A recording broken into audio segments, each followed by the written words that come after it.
আসসালামু আলাইকুম। হ্যালো বন্ধুরা, তোমরা কেমন আছো? আশা করি তোমরা ভালো আছো। আমি আলহামদুলিল্লাহ ভালো আছি। আমার শখের কিচেনে তোমাদের সবাইকে স্বাগতম। প্রতিদিনের মতো আবারও একটি রেসিপি নিয়ে আসলাম, ভর্তা রেসিপি। পেঁয়াজের কলি ভর্তা। পেঁয়াজের কলিটা আসলে অসম্ভব মজা লাগে। সব কিছু করেই পেঁয়াজের কলিটা খাইতে ভালো লাগে। আমি আজ তোমাদের ভর্তা করে দেখাবো। ভর্তাটা অনেক মজা। চলো শুরু করি। আমি একটা কড়াই নিয়েছি, কড়াইয়ে সরিষার তেল দিয়ে দিলাম। আমি পেঁয়াজের কলিটা কুচি কুচি করে কেটে নিয়েছি, সাথে আমি একটা আলু দিয়েছি।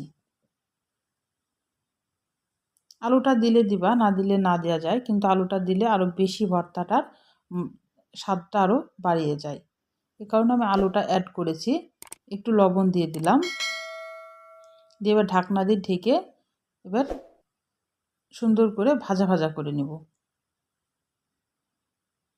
মানে তেলের সাথে সিদ্ধ করে নেব, একদম খুব ভাজবো না, কিন্তু তেলের সাথে সিদ্ধ করে নেব।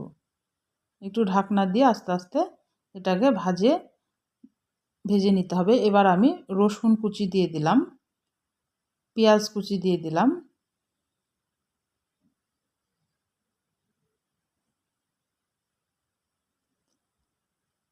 দিয়ে এবার এটাকে কাঁচামরিচ দিলাম, দিয়ে এবার এটাকে ভাজা ভাজা করে নেব, ভেজে নেব এবার একটু লাল লাল করে।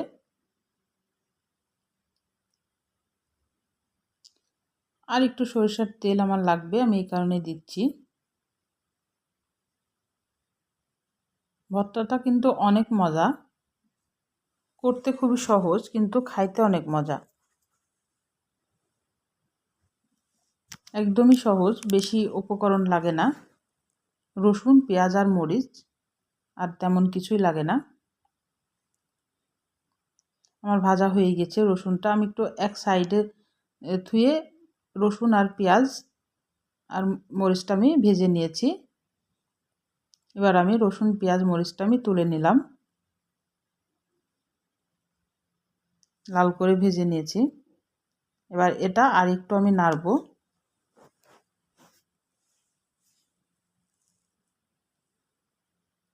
আমি একটু ধনিয়া পাতা অ্যাড করব, এটা তোমাদের ইচ্ছা হলো করবা, না হলে না করবা। ধনিয়া পাতাটা দিলেও টেস্টটা আরও বাড়িয়ে যায়,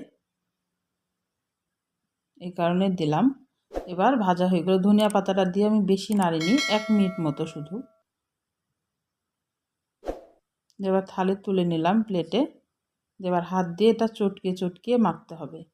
হাত দিয়ে আসলে মাখলে ভর্তাটার টেস্টটা আরও বেড়ে যায়। হাতে ভর্তাটা বেশি মজা লাগে। হাত দিয়ে ভর্তাটা এবার ভালোভাবে চটকিয়ে সুন্দর করে মেখে নিতে হবে। গরম ভাতের সাথে ভর্তাটা থাকলে আর কিছুই লাগে না, একদম জমে যায়। সুন্দর করে এটা একদম ম্যাশ করে নিতে হবে, মেখে নিতে হবে। লবণটা তোমাদের স্বাদ মতো দিবা, আমি ভাজার টাইমে লবণটা দিয়েছিলাম। আর আমার রান্নার যদি কোনো অংশ তোমাদের ভালো লাগে, প্লিজ আমার চ্যানেলটাকে সাবস্ক্রাইব করে দিও, লাইক করে দিও, আর শেয়ার করে দিও। একটা ছোট্ট কমেন্ট করে জানায়ও যে আমার রান্নাগুলো কেমন লাগে।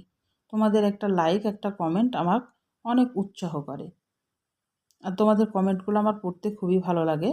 তাহলে আজকের মতো বিদায় নিলাম, আবার কোনো রেসিপির সাথে হাজির হব। তোমরা সুস্থ থাকবা, ভালো থাকবা। আল্লাহ হাফেজ।